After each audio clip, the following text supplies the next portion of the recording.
So hello students, आज हम लोग बात करेंगे। कल हम लोगों ने बात की थी टाइप 3 रिएक्शंस की, जिनमें हमने पढ़ा था कि अगर किसी रिएक्शन की परसेंटेज यील्ड दे रखी हो तो प्रोडक्ट कैसे बताएंगे। ठीक है, बड़ा सिंपल सा कॉन्सेप्ट था टाइप 3 में कि भाई ऐसी रिएक्शन थी जिनमें जितना प्रोडक्ट बनना चाहिए था उतना बनता नहीं है, उसका दे देता था भाई इतना परसेंट बनेगा, उसको बोलते हैं परसेंटेज यील्ड। क्या बोलते हैं बेटा उसे बोला जाता है परसेंटेज यील्ड बोला जाता है। ठीक है, कि भाई इतने परसेंट रिएक्शन हो रही है। तो हमने प्रोडक्ट देख लिया था कि भाई परसेंटेज यील्ड का मतलब है कि एक्चुअल में कितना बनता है डिवाइड बाय थ्योरेटिकली बनना कितना चाहिए था इनटू 100।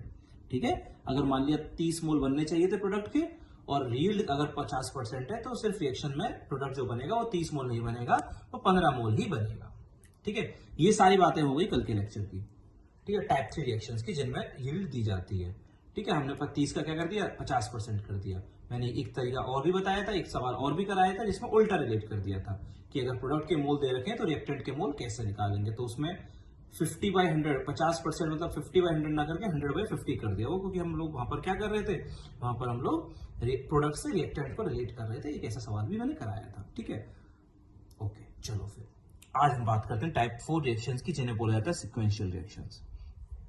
एक दूसरी तरह की, एक नई तरह की रिएक्शंस आ रही हैं जिन्हें हम लोग बोल रहे हैं क्या, सिक्वेंशियल रिएक्शंस। नाम से तो पता चल ही रहा है इसका मतलब क्या है, सिक्वेंस में हो रही हुई रिएक्शंस है ना।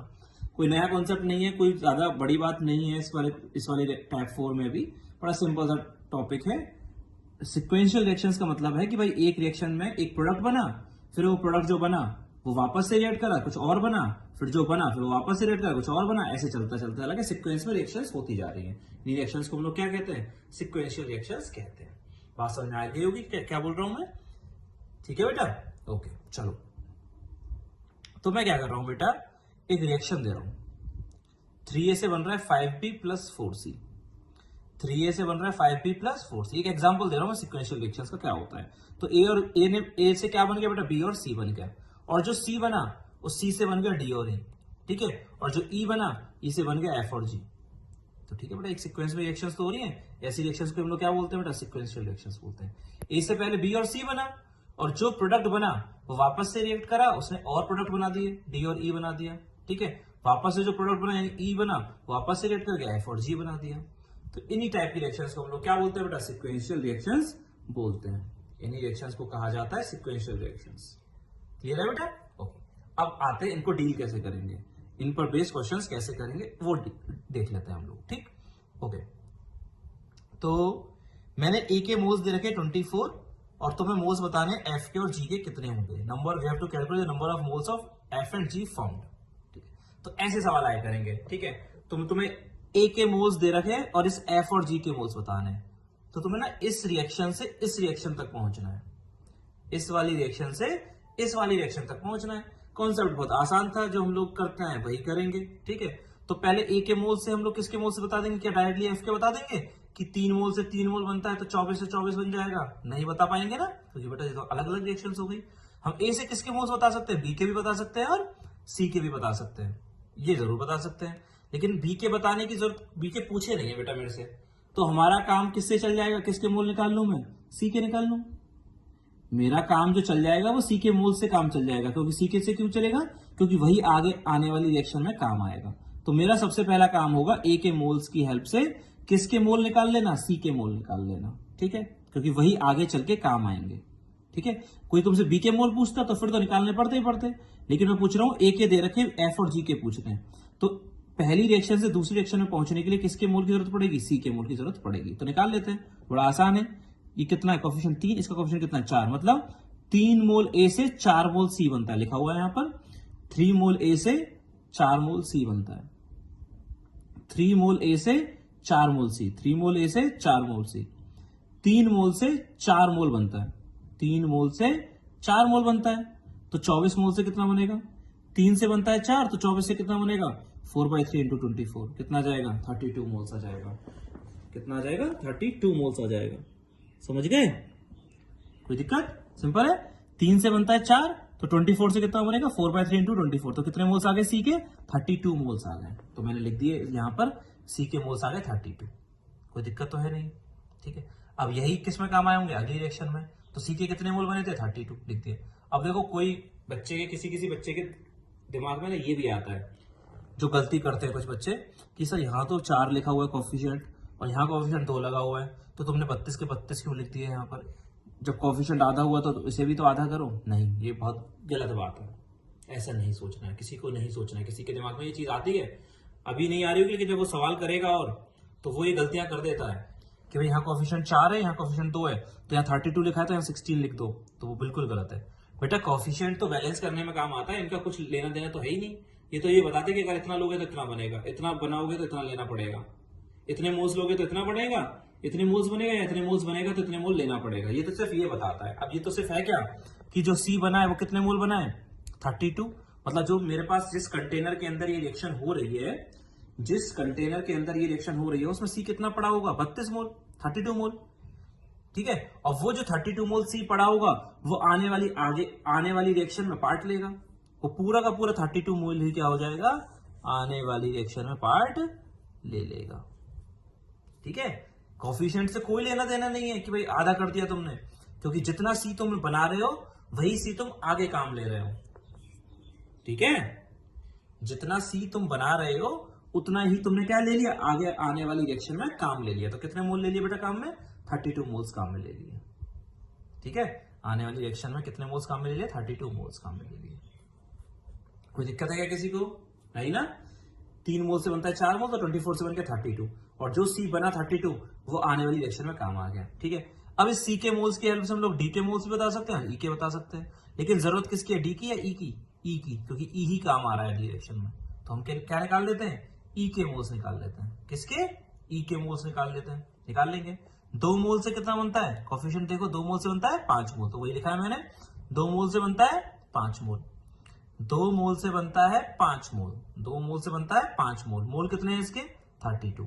तो 2 मोल से बनता है 5 मोल, तो 32 मोल से कितना बनेगा?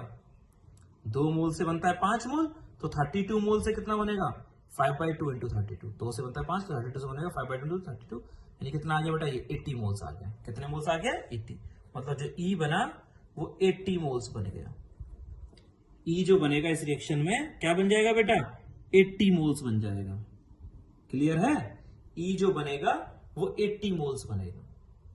समझ गए होंगे सारे लोग? ठीक है, अब जो ई बना है वो आने वाली रिएक्शन में काम आ जाएगा। अब जो ई बना है कितने मोल्स? 80 मोल, वो आने वाली रिएक्शन में काम आ जाएगा। अब ये मत सोचना सर ये तो कोफिशिएंट 5 था, यहां तो कोफिशिएंट 1 है, तो मोल भी तो चेंज हो जाएंगे। नहीं, ई जितना बना है, जिसे कितना बना है? 80 मोल्स बना है। ई जितना बना है वो आने वाले, मतलब मेरे कंटेनर के अंदर ई 80 मोल पड़ा हुआ है, तो वो 80 मोल जो ई है वो आगे चल के रिएक्शन में काम आएगा, दूसरी रिएक्शन में, तो 80 मोल काम आएगा। तो किसके मोल बताने? एफ के और जी के, तो मैंने ये लिख दिया। ठीक है, 1 मोल ई से कितना बनता है? पहले एफ की बात कर लेते हैं। 1 मोल से कितना बनता है? 3 मोल। 1 मोल से बनता है 3 मोल, 1 से 3, 1 मोल ई से 3 मोल एफ। ठीक है, तो 80 से कितना बनेगा? मल्टीप्लाई कर दिए, कितने मोल्स आ गए? 240 मोल्स। 1 मोल से 3 मोल, तो 80 मोल से 240 मोल्स, तो मेरे को पता चल गया एफ के मोल्स आ गए 240। एफ के जो मोल्स आए हैं वो आ जाते हैं 240 मोल्स। ठीक है, क्लियर है? जी पे है 1 मोल, इसका कोफिशिएंट 1 है, इसका कितना है? 4, मतलब 1 मोल से 4 मोल, 1 मोल से 4 मोल, 1 मोल से 4 मोल, तो 80 मोल से 1 से 4, तो 80 मोल से कितना बनेगा? 80 इंटू 4, यानी कितने मोल्स? 320 मोल्स। कितना बन जाएगा बेटा? 320 मोल्स। ठीक है बेटा, 1 मोल से बनता है 4 मोल, तो 80 मोल से बन जाएगा 320 मोल्स। तो बेटा ई के मोल्स भी, सॉरी जी के, एफ के मोल्स भी आ गए और जी के मोल्स भी आ गए। तो इन्हीं रिएक्शंस को बेटा हम लोग क्या कहते हैं? सीक्वेंशियल रिएक्शंस कहते हैं। तो कोई ऐसी नई बात पढ़ी नहीं है मैंने, बस अभी हम एक ही रिएक्शन के साथ डील कर रहे थे, अब एक साथ 2-3 रिएक्शन दे देगा, 2, 3, 4, 5, वो क्वेश्चन की मर्जी है। ठीक है, पहले ये बना, मान लिया पहले रिएक्टेंट ए था, ए से बी बना, बी फिर काम आया, बी से सी बन गया, फिर सी से डी बन गया। इन्हीं रिएक्शंस को क्या कह देंगे हम लोग? सीक्वेंशियल रिएक्शंस कह देंगे। समझ में आ गया? कोई दिक्कत नहीं? चलो आगे बढ़ते हैं, और ध्यान रखना स्टेप बाय स्टेप रिलेट करते हैं कि इससे इसको रिलेट करेंगे, इससे इसको रिलेट करेंगे, इससे इसको रिलेट करेंगे। ठीक है, ये नहीं है तुम डायरेक्टली यहां से यहां रिलेट करने लग जाओगे। आगे बढ़ते हैं, अब एक क्वेश्चन करते हैं। अब एक अच्छा सवाल कर देंगे, बहुत, उसके मैं 4 पार्ट कराऊंगा, चारों पार्ट जो है बहुत अच्छे क्वेश्चन हैं। ठीक है, और बिल्कुल क्लियर हो जाएगा सारी चीजें। ठीक है, चलो तो हम लोग एक क्वेश्चन पर आते हैं बेटा। ठीक है, क्वेश्चन क्या है, KClO4 can be prepared by the following set of reactions. एक कंपाउंड है KClO4, कोई अब तुमसे पूछेगा कि KClO4 होता क्या है, ये आएगा जैसे जैसे केमिस्ट्री आगे बढ़ेगी तो तुम्हें सिखाया जाएगा। इस KClO4 को बोलते हैं पोटेशियम परक्लोरेट। KClO4 का नाम होता है पोटेशियम परक्लोरेट। सीखोगे बाद में, 11वीं क्लास में सीखोगे, जब हम लोग केमिकल बॉन्डिंग करेंगे, कुछ कंपाउंड्स के, इनऑर्गेनिक कंपाउंड्स के नाम लिखना सीखेंगे, तो इसका नाम होता है बेटा पोटेशियम परक्लोरेट। क्या होता है? Potassium perchlorate.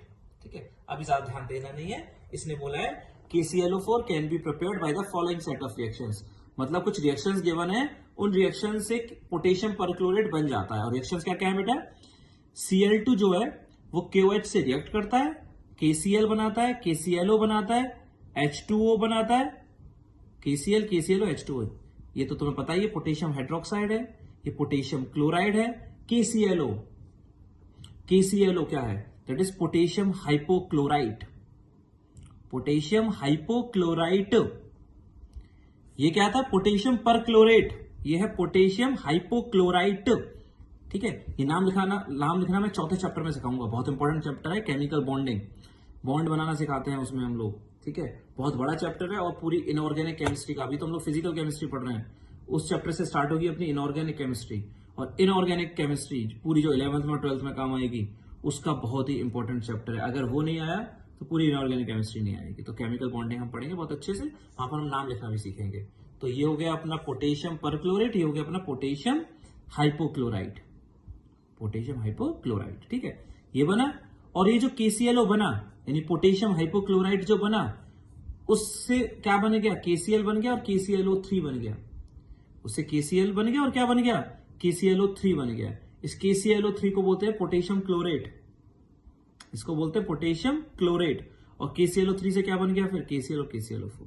ठीक है, कोई मैं अब नाम बोलते रहा हूं, मैंने लिखे नहीं है बेटा किसी के नाम, वो इसलिए नहीं लिखे क्योंकि अभी जरूरत नहीं है, क्योंकि आने वाले टाइम में जब केमिस्ट्री और आगे बढ़ेगी तो इन सबके नाम तुम्हें अपने आप याद हो जाएंगे। हमारा काम अभी उससे रिलेटेड है नहीं ज्यादा, हमारा काम सिर्फ न्यूमेरिकल सॉल्व करना है, तो हम वही उसी पर फोकस करते हैं। तो हुआ क्या? KClO4 हमने बनाना था तो बना दिया हमने। Cl2 रिएक्ट करा KOH के साथ तो KCl बना, KClO बना, H2O बना। फिर जो KClO बना उससे KCl बन गया और KClO3 बन गया। तो वो जो KClO3 बना उससे KCl बन गया और KClO4 बन गया। तो हुई ना सिक्वेंशियल रिएक्शन। पहले KClO बन रहा है, फिर वो अगली रिएक्शन में काम आके KClO3 बना रहा है, फिर वो अगली रिएक्शन में काम आके KClO4 बना रहा है। ठीक है, तो इन रिएक्शन से KClO4 का फॉर्मेशन होता है। ठीक, क्या बताना है? पहला पार्ट जो है, पहले मैं चारों पार्ट पढ़ लूंगा, इसका सॉल्यूशन मैं नेक्स्ट पार्ट में तुम्हें बताऊंगा। ठीक है, पहला पार्ट क्या है? Calculate mass of Cl2 which will react with excess of KOH to form 1385 gram KClO4। हमें क्लोरीन गैस का मास बताना है जो एक्सिस ऑफ KOH, मतलब ये किस में दे रखा है बेटा? एक्सिस में दे रखा है। किस में दे रखा है बेटा? एक्सिस में दे रखा है। एक्सिस मतलब कौन होगा लिमिटिंग रिएजेंट?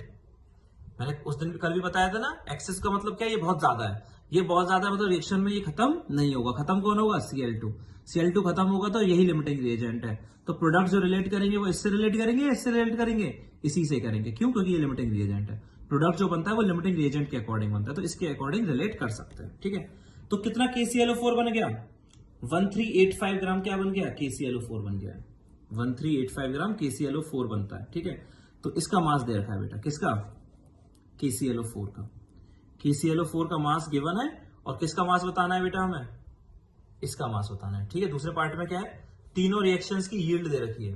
क्या दे रखी है? तीनों रिएक्शंस की यील्ड, इसकी, इसकी और इसकी।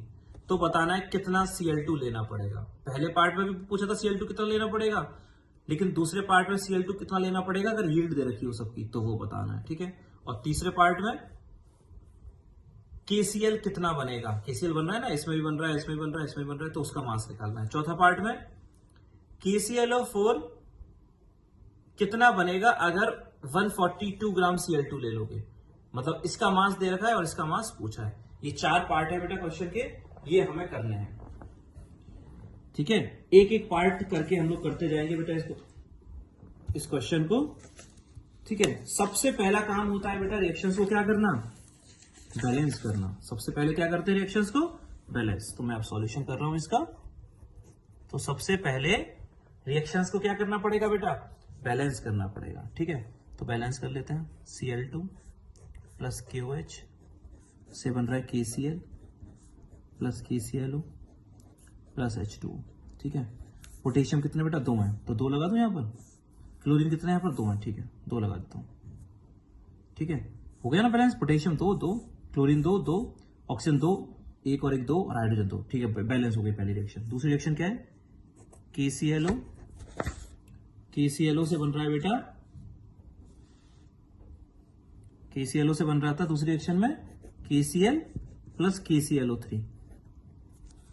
KCl बन रहा था और क्या बन रहा था, KClO3 बन रहा था। इस रिएक्शन को बैलेंस करना है। यहां पर बेटा 3 है पोटेशियम, क्या करूं बताओ। यहां तो पोटेशियम 2 है, यहां 1 है, यहां क्लोरीन 1 है, यहां 3। अब बेटा यहां 3 लगाया ना, तो यहां 3 लगा दूं, 3 लगा दूं यहां पर। अगर यहां 3 लगाऊंगा तो क्लोरीन 3 हो जाएंगे यहां, लेकिन यहां क्लोरीन तो यहां कितनी है, 1 और 1 2। अच्छा, यहां 3 लगाने से होगा क्या, यहां 3 लगाने से पोटेशियम भी कितना हो जाएगा, पोटेशियम 3 हो जाएगा। यहां तो 2 3 ही है, 2 ही है। अब अच्छा क्या करूं, यहां 3 लगा देता हूं, यहां 2 लगा देता हूं। बैलेंस हो गई क्या, पोटेशियम कितने हो गए, 2 और 1 3।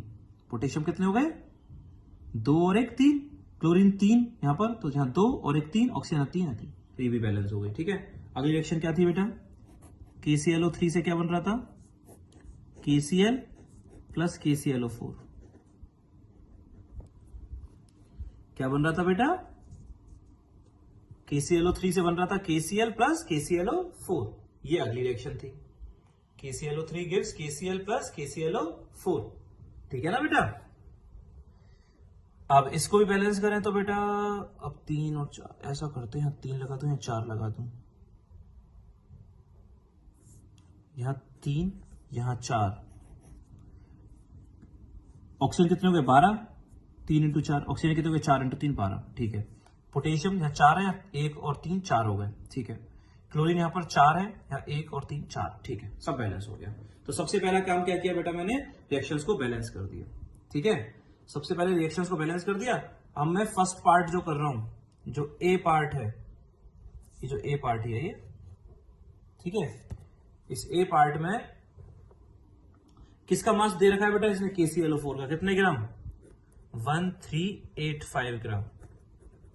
कितना दे रखा है बेटा, 1385। क्या मास से काम चलेगा या मोल से चलेगा, सारे लोग, क्या मास से काम चलेगा, मोल से चलेगा, मोल से चलेगा। ठीक है, तो मोल्स कैसे निकालेंगे बेटा, 1385 डिवाइडेड बाय मॉलिक्यूलर मास निकाल लेते हैं, किसका, KClO4। पोटेशियम को तो बेटा 39, क्लोरीन का होता है 35.5 और ऑक्सीजन का होता है 16, 16 इंटू 4 64। ठीक है, चेक करके देख लेना, ये आएगा बेटा 138.5। ऐड करके देख लेना सबको, पोटेशियम का 39, क्लोरीन का 35.5, ऑक्सीजन का तो 138.5, तो मोलर मास हो गया 138.5। यानी कितने मोल्स आ गए बेटा, 10 मोल्स आ गए। ठीक है, तो हमें मोल्स पता चल गए किसके, KClO4 के। KClO4 के जो मोल्स आते हैं बेटा, वो आते हैं 10 मोल। ठीक है, अब KClO4 के अगर मोल पता है, और किसके मोल्स बताने बेटा, Cl2 के मोल्स बताने हैं। KClO4 के पता है, Cl2 के बताने हैं। अभी सिर्फ क्या किया है हमने, मैंने सबसे पहले क्या किया बेटा, मैंने इस रिएक्शन को बैलेंस किया। क्या किया, बैलेंस किया, है ना, ध्यान से देखना। सबसे पहले तो काम क्या हुआ था, इस रिएक्शन को बैलेंस करा। बैलेंस करने के बाद किसका मास दे रखा था बेटा, KClO4 का मास दे रखा था, कितना, 1385 ग्राम। तो मास से काम चलता नहीं है, सबको पता है। काम किससे चलता है, मोल से काम चलता है। तो मैंने क्या किया, 1385 को डिवाइड कर दिया किससे, 138.5 से। 1385 को डिवाइड कर दिया 138.5, जो उसका मोलर मास था। तो कितने मोल्स आ गए बेटा, 10 मोल आ गए। कितने मोल आ गए, 10। अब हम क्या करेंगे, अब मेरे को इसके मोल्स पता लग गए, कितने, 10 मोल। जब इसके मोल्स पता लग गए, और किसके मोल्स बताने हैं, तुम्हें मास बताना है Cl2 का, लेकिन मास तो बाद में बताऊंगा ना, पहले इसके क्या निकाल लूं, मोल्स निकाल लूं। इसके मोल्स पता है और इसके मोल्स निकालने हैं। ठीक है, उल्टा चलना है रिएक्शन में। कैसे चलना है, उल्टा। इसके मोल्स पता है, इसके मतलब प्रोडक्ट के मोल्स पता है, रिएक्टेंट के मोल्स निकालने हैं। अब तुम्हारी मर्जी, तुम कैसे तुम सीधा ही करना चाह रहे हो तो x मान के कर लो, उल्टा करना चाह रहे हो तो वो भी कर सकते हो। ठीक है, कैसे करेंगे नेक्स्ट पार्ट में देखते हैं। Thank you.